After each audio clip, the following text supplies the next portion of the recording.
सुख कब मिलता है व्यक्ति को? कामना मुक्त होने में सुख मिलता है। तो उस समय हम कामना मुक्त हो जाते हैं। अभी भी वो सुख चाहिए तो कामना मुक्त हो जाओ, फिर कोई दुख नहीं है। कामना मुक्त होना ही अपने आप में सुखी होना है, इच्छाओं से मुक्त होना, कामनाओं से मुक्त होना। तो इसलिए कहा कि उस समय सुप्तः न कंचन कामम कामयति न कंचन स्वप्नम पश्यति। स्वप्न अवस्था में भी वो कोई ना कोई तो कामना रखता है, कुछ ना कुछ देखता रहता है, भले ही वो काल्पनिक ही क्यों ना हो। और ज्यादातर जो जागृत अवस्था में नहीं मिलता वो स्वप्न अवस्था में प्राप्त करके सुखी हो जाता है। जागते हुए अगर किसी से जबरदस्ती उपवास करवा दें तो सपने में पराठे खा लेगा, ऐसे होता है प्राय। अगर जबरदस्ती करवाए तो, अपनी इच्छा से किया तब तो नहीं आएगा, नहीं तो उसी का सपना आता है व्यक्ति को खाना खाने का, और वो भी उसकी जो सबसे पसंदीदा चीज है ना वो मिलेगी सपने में। जहाँ सिंपल रोटी भी छुड़ा दी तो फिर सपने में जाके वो खाएगा, क्योंकि अंदर कामना है ना वो, तो वो सबकॉन्शियस माइंड उसको निकालेगा। पर उस ब्रह्म के साथ ब्रह्म लोक में जाकर के न कंचन स्वप्नम पश्यति, कोई भी स्वप्न भी नहीं देखता। अयम पुरुषः प्राज्ञेन आत्मना संपरिष्वक्त, ये पहले उसमें भी आया था ना, मुंडक मांडुक्य, मांडुक्य में आया है शायद, हाँ मांडुक्य में आया था, और यहाँ भी आया है बृहदारण्यक में भी। अयम पुरुषः प्राज्ञेन आत्मा संपरिष्वक्त, तो वो प्राज्ञ आत्मा के साथ संपरिष्वक्त युक्त हो जाता है। प्राज्ञ कौन है यहाँ पर? ब्रह्म। जब ये सुषुप्ति अवस्था में कोई कामना नहीं होती है, कोई स्वप्न भी नहीं होता है, उस समय ये उस प्राज्ञ आत्मा के साथ अर्थात ज्ञान रूप परमात्मा के साथ संपरिष्वक्त युक्त हो जाता है। न बाह्यम किंचन वेद नान्तरम, ना तो बाहर की किसी वस्तु को जानता है और न तो अंदर की। अंदर का क्या है? अंदर का तो अपना आप है, तो अपने आप को भी नहीं जानता है उस समय सुषुप्ति में, और बाहर के जितने भी हमारे संबंध हैं उनको भी नहीं जानता है, तो केवल ब्रह्म के साथ रहता है उस समय। तो इसलिए कोई कामना नहीं रहती है इसकी। न बाह्यम किंचन वेद न अंतरम, अत्र सुषुप्ति जीवे व्यपदिश्यते तद भिन्नः प्राज्ञः परमात्मा वर्ण्यते।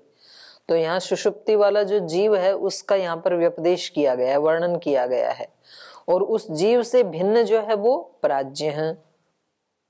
प्राज्ञ माने प्रकृष्ट ज्ञान वाला। थोड़ा थोड़ा ज्ञान तो सभी में है, लेकिन ईश्वर क्या है? प्राज्ञ, उसका ज्ञान प्रकृष्ट है।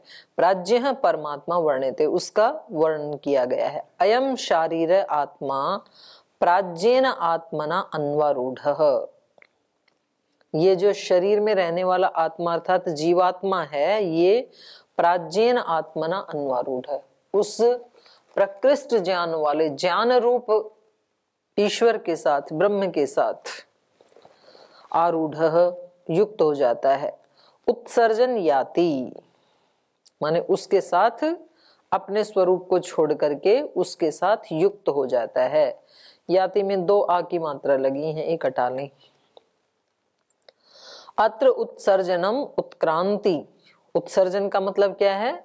उत्क्रांति। उत्क्रांति मतलब प्रयाणम, प्रयाणम शारीरे जीवे व्यपदिश्यते, शरीर में रहने वाला जो जीव है उसका प्रयाण बताया है यहाँ पर। तद भिन्न प्राज्ञ परमात्मा प्रतिपाद्यते, और उससे भिन्न ये प्राज्ञ परमात्मा है, ये प्रतिपादन किया गया है। तस्मात् जीवात् भिन्न परमात्मा इति गतम। तो इससे क्या पता लगा? अब ये स्पष्ट ही है ना, देखो यहाँ पर जो कहते हैं ना कि जीवात्मा, और वेदांत का मतलब क्या मानते हैं? सब ब्रह्म ही है, अलग से जीवात्मा नहीं है। तो अब इस सूत्र में तो बिल्कुल ही स्पष्ट ही कह दिया सूत्रकार ने ही। भाष्यकार ने तो कहा सो कहा ही, पर सूत्रकारी क्या कह रहे हैं? सुसुप्त क्रांत्योर भेदेन, सुषुप्ति और उत्क्रांति के भेद से जीवात्मा ब्रह्म से अलग है। तो कितना तो स्पष्ट जीवात्मा का वर्णन कर रहा है वेदांत। अब पता नहीं वेदांत के नाम से केवल ब्रह्म ही ब्रह्म कैसे ले लिया। वेदांत के सूत्र तो तीनों का वर्णन करते हैं, प्रकृति का भी, जीवात्मा का भी और ब्रह्म का तो है ही है। पत्यादि शब्देभ्यः, पति आदि शब्द जो आते हैं माने अधिपति आदि, उनका व्यपदेश होने से भी ये जो परमात्मा है ये जीवात्मा से भिन्न है। ये परमात्मा के लिए ही पति आदि शब्द आए हैं। पति, पति माने अधिपति, इत्येवम् आदि शब्देभ्य व्यपदिष्ट स परमात्मा ही विज्ञेय न जीवात्मा। जहां कहीं पति अर्थात अधिपति आदि शब्द आए हैं अध्यात्म प्रकरणों में, अध्यात्म ग्रंथों में व्यपदेश किया गया है, स परमात्मा ही विज्ञेयो, वहां परमात्मा को ही जानना चाहिए न जीवात्मा। जैसे बृहदारण्य कई दे रहे हैं, एष सर्वेश्वर, एष भूताधिपति, एष भूतपालः। तो इनमें सब में क्या कह रहे हैं, वो ही सर्वेश्वर है, सबका ईश्वर है, सबका मालिक है। एष भूताधिपति, ये परमात्मा ही सब भूतों का अधिपति है। एष भूतपाल, ये ही सब भूतों का पालक है।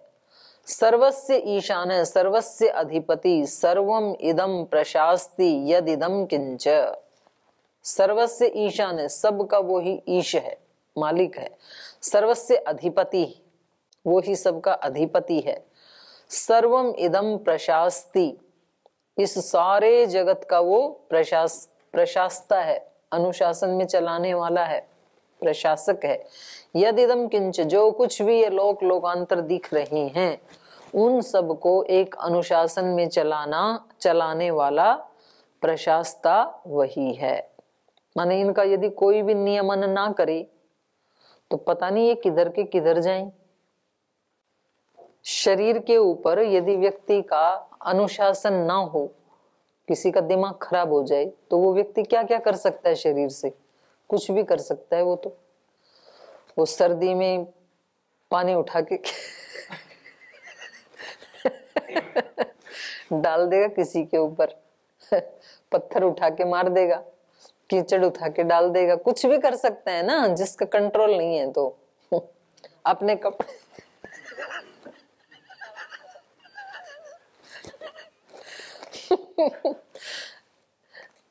स्वामी आज जी कह रहे हैं ठंडा ना डाले, गर्म बेशक डाल दे। तो ऐसे ही सृष्टि में यदि कोई भी अधिपति ना हो तो क्या भरोसा, कहाँ सूरज किधर जाए, चांद किधर जाए, वायु किधर जाए, पृथ्वी किधर जाए, तो चले कैसे सृष्टि। तो इन सबको अनुशासन में चलाने वाला, अपना अपना काम करो भाई, आप कोई भी इधर उधर नहीं जा सकते हैं उसके भय के कारण, उसके अनुशासन के कारण। तो जैसे एक व्यक्ति का तो अपने शरीर में भी अनुशासन नहीं होता, अपने घर में भी नहीं होता, अपने संस्थान में भी नहीं होता है, और इस सब को बिना दिखे इतना जबरदस्त अनुशासन करने वाला तो वो स्वयं कितना महान होगा। तो इसको देख करके भी पता लग रहा है कि वो ही सर्वस्य ईशान, सर्वस्य अधिपति, वो ही सबका अधिपति है। इति प्रथम अध्यायस्य तृतीय पादः। तो ये तृतीय पाद यहाँ संपन्न हुआ। तो इसमें क्या क्या विषय आया, पीछे देखो, स्टार्टिंग में दिए हैं ना विषय, 12 पृष्ठ के ऊपर। तो तृतीय पादस्य द्यौ भू आदि विश्वम अपेक्षा आयतन अक्षर भूमा आकाश प्राण ज्योति नाम भी परमात्मा अनुसंधेयो न जीव। इन सब का आयतन द्यौ भू आदि का परमात्मा है, ये बताया। अक्षर भूमा आकाश प्राण ज्योति, इन नामों से परमात्मा अनुसंधेय, परमात्मा ही चिंतन करने योग्य है, अनुसंधान करने योग्य न जीव। हृदय ब्रह्म साक्षात्कारस्य हेतु मनुष्याधिकार है, और हृदय में ब्रह्म के साक्षात्कार का हेतु मनुष्य का अधिकार होने से आया ना पीछे बीच में, ये मनुष्य मात्र का अधिकार है। और वेद नित्यत्वम, वेदों का नित्यत्व बताया। वेद नित्य क्यों है? क्योंकि वो नित्य परमात्मा से प्रकट हुए हैं, जो नित्य परमात्मा में हमेशा हैं, ज्ञान रूप में रहते हैं, इसलिए नित्य हैं। और वेदाध्ययनाय शूद्रस्य अपि अधिकार प्रदर्शनम, तो ये इतने विषय इस तृतीय पाद में हमने पढ़े। अब चतुर्थ पाद, जगद उत्पत्ति कारण द्वयम तत्र परमात्मा निमित्त कारणम प्रकृतिश्च त्रिगुणा परमात्मा अधीनम उपादान कारणम। जैसे प्रथम पाद था ना, उसमें भी इस सारे जगत का निमित्त कारण कौन है? ब्रह्म। तो वहां पर केवल एक निमित्त कारण के बारे में ही वर्णन आया। इस सारे जगत को बनाने में निमित्त कारण परमात्मा है। यहां आप दोनों को बताएंगे, निमित्त कारण को भी बताएंगे और उपादान कारण को भी बताएंगे। तो अब आइए चतुर्थ पाद में, यहां कह रहे हैं आनुमानिकम अपि एकः एषाम इति चेत न शरीर रूपक विन्यस्त गृहीते दर्शयति च। माने आनुमानिकम अपि एकेषाम इति चेत न, कुछ कहते हैं कि इस संसार का जो कारण है वो आनुमानिकम अपि, अनुमान प्रमाण से, माने जिसका साक्षात्कार नहीं किया जा सकता है, केवल अनुमान से ही जिसको जाना जा सकता है, वो है मूल प्रकृति। क्योंकि साक्षात्कार महतत्व तक तो हो जाता है, महतत्व को देखा कि वो त्रिगुणात्मक है, तो उसमें त्रिगुण का साक्षात्कार होने से फिर किसी एक उसके कारण को भी हमने त्रिगुणात्मक मान लिया और उसी को हमने मूल कह दिया कि भाई कोई कहीं ना कहीं तो रुकना ही पड़ेगा ना। तो मूल प्रकृति, इस महतत्व का भी जो मूल है उसको हमने कह दिया मूल प्रकृति। तो अनुमानिकम अपि एकेषाम इति चेत न, तो कुछ लोग कहते हैं कि भाई इस संसार का कारण, जैसे हमने प्रथम पाद में पढ़ा था, इस और इसमें भी पढ़ा हमने, द्युभू आदि का आयतन परमात्मा है। प्रथम पाद में भी हमने पढ़ा इस संसार का मूल कारण कौन है? परमात्मा ही है। तो बोल परमात्मा को मानने की क्या जरूरत है? मूल प्रकृति भी तो हो सकती है ना। आनुमानिकम अपि, अनुमानिकम माने अनुमान प्रमाण से जानने योग्य, अर्थात मूल प्रकृति जो अनुमान प्रमाण से जानी जाती है, वो मूल प्रकृति भी तो इस संसार का कारण हो सकती है, क्योंकि उसी से तो बना सारा संसार। ऐसा यदि कुछ आचार्य कहें तो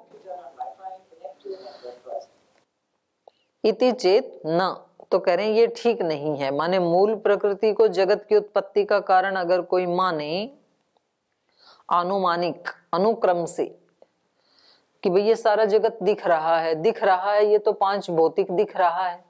अब भूतों का भी कारण क्या है? पंच तन्मात्राएं। पंच तन्मात्राओं का कारण क्या है? अहंकार। अहंकार का भी कारण क्या है? महतत्व। उस महतत्व का भी कारण क्या है? मूल प्रकृति। वो अनुमान से जानी जाती है। तो बोले हम उसी को मान लेते हैं, क्योंकि पीछे जाते जाते, सूक्ष्म रूप में जाते जाते कहाँ रुक जाते हैं हम? मूल प्रकृति पे रुक जाते हैं। तो उसी से ही सारा संसार बना, ऐसा ही क्यों नहीं मान लेते हैं हम? तो कह रहे हैं ऐसा यदि कोई कहे तो वो ठीक नहीं है, क्योंकि शरीर रूपकः विन्यस्त गृहीते, ये जो दिखाई दे रहा है ये तो क्या है? शरीर रूपक अलंकार। जैसे शरीर की तरह है ये प्रकृति, तो जैसे हमारा शरीर है ना, तो इतना ही अस्तित्व थोड़े इस शरीर के अंदर रहने वाला और इस शरीर को बनाने वाला कोई और है ना। तो ऐसे ये सारी सृष्टि तो क्या है? शरीर की तरह से है। शरीर रूपक विन्यस्त गृहीते दर्शयति च, और ऐसा ही हमें शास्त्रों में देखने को भी मिलता है। दर्शयति च, ऐसा ही मिलता है हमें। क्या मिलता है? जैसे एक शरीर है और एक शरीर को बनाने वाला चेतन उससे अलग है, तो ऐसे ही ये सारी सृष्टि है, ये पंचभूतात्मक है, लेकिन इसका भी बनाने वाला निमित्त कारण कोई चेतन है। तो ऐसा ही दर्शयति, ऐसा ही हमें शास्त्र के वचन से भी मिलता है। देखिए भाष्य देखते हैं। अनुमानिकम अपि एकेशाम इति चेत, अनुमानेन, अनुमानेन का अर्थ है अनुक्रमेण, अनुक्रम से। अनुक्रम माने इसके बाद ये, इसके बाद ये, ऐसे मूल प्रकृति के बाद मैं तत्व, मैं तत्व के बाद अहंकार, अहंकार के बाद पंच तन्मात्राएं, उभयम इंद्रियम, फिर स्थूल भूत, ऐसे। अनुमानेन, अनुमानेन माने अनुक्रमेण, सूक्ष्म सूक्ष्मतर सूक्ष्मतम अनुवृत्त्या। एक तो ये स्थूल है जो दिखाई दे रहा है, फिर इससे सूक्ष्म तन्मात्राएं, उससे सूक्ष्म अहंकार, फिर उससे भी सूक्ष्मतर महातत्व और सूक्ष्मतम मूल प्रकृति। तो ये अनुक्रमण है, अनुक्रमण है ये। तो कह रहे हैं अनुमानेन सूक्ष्म सूक्ष्मतर सूक्ष्मतम अनुवृत्त्या स्थूलस्य यत् समवायी कारणम। ये जो स्थूल संसार है इसका जो समवायी कारण है, प्रकृत्याख्यम, जिसको प्रकृति कहा जाता है, अव्यक्तम, और उसको अव्यक्त भी कहा जाता है क्योंकि वो दिखाई तो देता नहीं है। तदपि ब्रह्मवत एकेशाम शाखिनाम जगत जन्मादि कारणम अभीष्टम। तो ब्रह्म की तरह से एक शाखा वाले कुछ आचार्यों का मत ऐसा है कि वो ही जगत का कारण है, जगत जन्मादि कारणम, जगत के जन्म का और प्रलय का कारण वही है, ऐसा कुछ शाखा वालों को अभिष्ट है। इति चेत कश्चित कथयित, ऐसा यदि कोई कहे तर्हि तो न, ये ठीक नहीं है। शरीर रूपक विन्यस्त गृहीतः नैतत् समीचीनम, ये ठीक नहीं है। कुतः तस्य प्रकृत्याख्यस्य अव्यक्तस्य यत् जगत प्रति कारणत्वं निर्दिष्टं तत् शरीर रूपक विन्यस्तस्य शरीरमिव रूपक अलंकारस्य गृहीते। तो कह रहे हैं कि ये ठीक नहीं है। तस्य प्रकृत्याख्यस्य, वो जो प्रकृति है अर्थात अव्यक्तस्य, उस अव्यक्त मूल प्रकृति का, यह जगत प्रति कारणत्व निर्दिष्टम, इस जगत के प्रति जो कारणत्व बताया गया है वो कारणत्व तो शरीर रूपक विन्यस्तस्य अर्थात शरीरम इव, वो तो शरीर की तरह से है। रूपक अलंकारस्य गृहीते, वो तो रूपक अलंकार की तरह, जैसे हमारा, हम आत्माओं का ये शरीर है, ऐसे ही वो ब्रह्म का शरीर मान सकते हैं। ग्रहणादेव अस्ति अन्यथा न अन्यथा दर्शयति तदित्थम दर्शयति च उपनिषद वचनम। तो कह रहे हैं वो तो रूपक अलंकार की तरह गृहीते, गृहीते माने ग्रहणादेव, वो प्रकृति जो मूल प्रकृति है वो तो शरीर की तरह रूपक अलंकार से ली गई है, शरीर की तरह, न अन्यथा, निमित्त कारण नहीं है वो।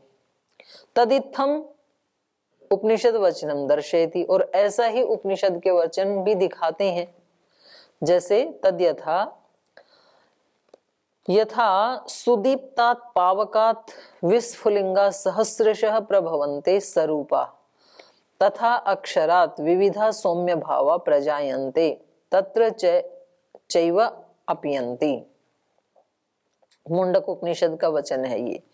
यथा सुदीप्तात् पावकात्, अच्छी तरह जो जल रही हो अग्नि, सुदीप्त अग्नि हो, उस अग्नि से विस्फुलिंगा सहस्र से प्रभवन्ते, अनेक चिंगारियां उससे बाहर निकलती हैं, सरूपा उसी रूप वाली, जो वो अग्नि है उसी के रूप वाली। तथा वैसे ही अक्षरात, उस अक्षर से, विविधा सौम्य भावा प्रजायन्ते, हे सौम्य उससे विविध प्रकार की ये प्रजाएं प्रजायन्ते उत्पन्न होती हैं। तत्र चैव अपयन्ति, और वहां उसी में ही फिर लीन भी हो जाती हैं। तो कह रहे हैं यहाँ पर अब इस वचन को देख करके कोई प्रकृति का भी तो अनुमान कर सकता है ना, क्योंकि यहाँ पर अक्षर कहा एक तो, तथा अक्षरात उस अक्षर से, विविधा अनेक प्रकार की, विविधा भावा प्रजायन्ते, अनेक प्रकार के ये भाव माने संसार की वस्तुएं उत्पन्न होती हैं। तो अक्षर परमात्मा को भी कहते हैं और अक्षर मूल प्रकृति को भी कहते हैं। उसको भी अक्षर कहा ना, अक्षर माने जिसका क्षय ना हो, जो नित्य है। तो जैसे किसी सुदीप्त अग्नि से स्फुलिंग निकलते हैं, चिंगारियां निकलती हैं, वैसे ही उस अक्षर ब्रह्म से, तो यहाँ ब्रह्म अर्थ भी हो सकता है और मूल प्रकृति अर्थ भी हो सकता है। उसी से तो सारा संसार, विविध संसार बना है, मूल प्रकृति से। तो इसको देख करके कोई व्यक्ति कह सकता है, तो अब उसके बारे में बता रहे हैं। अत्र वचने जडस्य अग्ने दृष्टांत उपादानात् जगतः कारणम अक्षरम अव्यक्तम प्रकृत्याख्यम जडम अधिगम्यते। इस वचन में कोई व्यक्ति कह सकता है कि जैसे जडस्य अग्ने दृष्टांतात, दृष्टांत उपादानात्, जड़ अग्नि के दृष्टांत को का उपादान होने से, जैसे यहाँ जड़ अग्नि उन स्फुलिंग का कारण है, मूल कारण है, ऐसे ही जगतः कारणम अक्षरम, वैसे ही इस जगत का कारण कौन है? अक्षर। अक्षर माने अव्यक्तम प्रकृत्याख्यम, जो मूल अव्यक्त प्रकृति है वो इसका कारण है। जड़म अधिगम्यते, तो यहाँ पर तो जड़ प्रकृति का ग्रहण हो रहा है, ऐसे कोई व्यक्ति कहे तो। तथोत्तर वचनम च अक्षरात् परतः पर, जैसे पहले वाला जो है वो है मुंडक 2-1-1 और ये है 2-1-2, उससे ही अगला वचन क्या है? तथा, कह रहे हैं वैसे ही। तथा उत्तर वचनम, उत्तर वचन में कहा उसी प्रकार से अक्षरात् परतः पर, वैसे ही उस परात पर अक्षर से ये सारा जगत पैदा हुआ। तो ये परतः पर क्या हो गया? पर का मतलब है यहाँ पर सूक्ष्म, तो सूक्ष्म, सबसे सूक्ष्म, सूक्ष्मतर, सूक्ष्मतम, और वो जो सूक्ष्मतम मूल प्रकृति है वो भी किस में है? वो भी ब्रह्म में है। तो वो क्या हो गया? परात परत, सूक्ष्म से भी सूक्ष्म। तो जितना, जैसे जीवात्मा भी सूक्ष्म है और मूल प्रकृति भी सूक्ष्म है और परमात्मा इन दोनों से भी सूक्ष्म है। ये पीछे भी पढ़ा ना हमने। सूक्ष्म का मतलब क्या है? उसके भी अंदर रहता है वो, जीवात्मनि ऐसे आया ना पीछे, आत्मा से भी सूक्ष्म है मतलब। तो ऐसे ही वो मूल प्रकृति से भी सूक्ष्म है। तो कह रहे हैं अगले ही कथन में जो ये कहा ना, अक्षरात् परतः पर, परतः पर अक्षरात्, वो परम सूक्ष्म परमात्मा तो नहीं कहा, अक्षरात् परतः पर ये कहा, तो इसी से ब्रह्म का ग्रहण हो जाएगा, क्योंकि सूक्ष्मतम तो प्रकृति है और परमात्मा उस प्रकृति से भी सूक्ष्मतम है। तो इसलिए परतः पर कहने से हमें यह पता लगा कि ऊपर वाले भी जो 2-1-1 में भी जो वर्णन किया है वो किसका है? परमात्मा का ही है।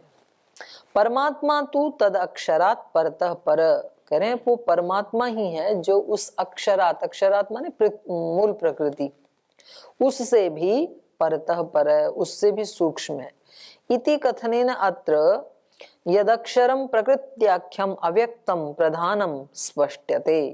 तो कह रहे हैं इस कथन से यहाँ पर जो यद अक्षरम, जो अक्षर है, अर्थात तत् प्रकृत्याख्यम अव्यक्तम प्रधानम, कोई व्यक्ति कहे कि ये कहने से तो स्पष्ट ही प्रकृति का ग्रहण हो रहा है, अव्यक्त प्रकृति का, प्रधान का, प्रधान भी कहा जाता है ना उसको, मूल प्रकृति को ही। तो कह रहे हैं तस्मात् तदेतत् अव्यक्तम स्वतंत्रम जगत जन्मादि कारणम मंतव्यम इति वादो यह उपतिष्ठते सो अत्रैव प्रतिविधीयते। इस वाक्य को लेकर के तदेतत् अव्यक्तम स्वतंत्रम, ये जो अव्यक्त प्रकृति है, मूल प्रकृति है, ये स्वतंत्र रूप से जगत जन्मादि कारणम मंतव्यम, जगत आदि का कारण, इसको आदि कारण मानना चाहिए, ऐसा यदि कोई व्यक्ति उपतिष्ठते, वादो यह उपतिष्ठते, ऐसा कोई व्यक्ति यदि कहे तो सो अत्रैव, अत्रैवं प्रतिविधीयते, तो उसको इस तरह से उत्तर देना चाहिए, यत अत्र अक्षरम जड़म प्रकृत्याख्यम जगत जन्मादि कर्मणि परमात्मनः शरीरवत कारणत्वम भजते न तो निमित्त कारणत्वम। कह रहे ये जो अक्षर अर्थात जो जड़ प्रकृति है, ये जगत के जन्मादि कर्म में जो कारण बनती है, ये परमात्मनः शरीरवत, जैसे परमात्मा का ये मानो शरीर है, परमात्मनः शरीरवत कारणत्वम भजते, परमात्मा के शरीर की तरह से तो कारण इसको माने तो बेशक मान सकते हैं। जैसे हम आत्माएं और हमारा एक शरीर, तो ये शरीर है, इसका कारण तो मूल प्रकृति हो सकती है, लेकिन आत्मा का तो मूल प्रकृति कारण नहीं हो सकती है। ऐसे ये जो सारी सृष्टि स्थूल रूप से दिखाई दे रही है, ये परमात्मा का शरीर है, तो उस रूप में अगर उसको कारण माने तो बेशक मान सकते हैं। परमात्मनः शरीरवत कारणत्वम भजते न तो निमित्त कारणम, पर निमित्त कारण नहीं है वो। तद रूपक अलंकारेण ही मंतव्यम, तो यहाँ पर रूपक अलंकार मान लेना चाहिए। तथैव ही तत्शास्त्रम पूर्वम दर्शयति च, और कह रहे हैं ऐसे ही पूर्व शास्त्रों में दिखाया भी गया है। जैसे ये मुंडक का ही उदाहरण दे रहे हैं, यथा ऊर्णाभिसृजते गृह्णते च तथा अक्षरात् संभवति इह विश्वम। ऊर्णा भी मतलब ऊर्ण है नाभि में जिसके, अर्थात मकड़ी, जैसे मकड़ी पूरा सृजन करती है अपने जाले का और फिर वापस समेट लेती है उसको, तो ऐसे ही परमात्मा से तथा अक्षरात् संभवति इह विश्वम, वैसे ही उस अक्षर ब्रह्म से ये विश्व उत्पन्न हुआ है। यथा तंतु कीटस्य शरीरम जालस्य जन्मादि कारणम, तंतु कीट माने मकड़ी, तंतु कीटस्य शरीरम जालस्य, उसका जो शरीर है वो उस जाले के जन्मादि का कारण बनता है, क्योंकि उसके शरीर से निकलता है वो जाला। तथैव प्रकृत्याख्यम प्रधानम यदक्षरम नामना उक्तम तदपि परमात्मनः शरीर स्थानम सत् जगत जन्मादि कारणम मंतव्यम न स्वतंत्रम। तो कह रहे वैसे ही ये प्रकृति भी उस परमात्मा के शरीर स्थानी शरीर के रूप में सत होती हुई जगत जन्मादि कारणम मंतव्यम, इस जगत के जन्मादि का कारण माना जा सकता है शरीर आदि के रूप में।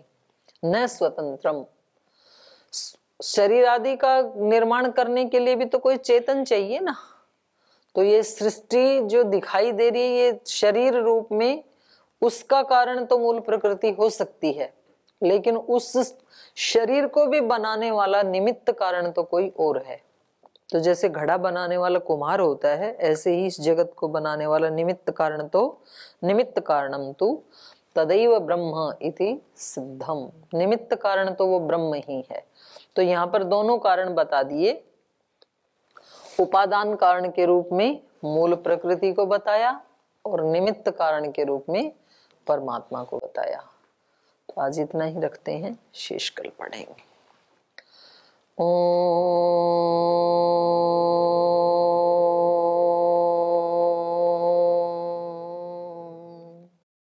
शांति शांति शांति। श्री गुरुभ्यो नमः।